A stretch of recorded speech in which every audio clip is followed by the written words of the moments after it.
నమస్కారం అండి. ధనుర్మాసం అంతా చక్కటి ముగ్గులు, విశిష్టత కలిగిన ముగ్గులు ఇంటి ముందర వేయడం మన సంప్రదాయంలో భాగం.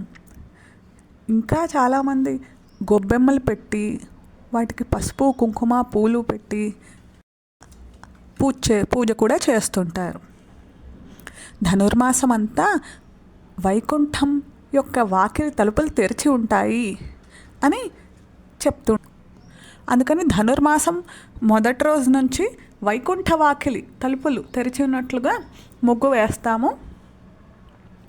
ఈ నెలంతా వైకుంఠం వాకిలి తలుపులు తెరుచుకొని ఉంటాయని, సంక్రాంతి మరనాడు వైకుంఠ వాకిలి తలుపులు మూసుకుంటాయని, ఆ రోజు నుంచి ఉత్తరాయణం ప్రారంభమవుతుందని చెప్తుంటారు.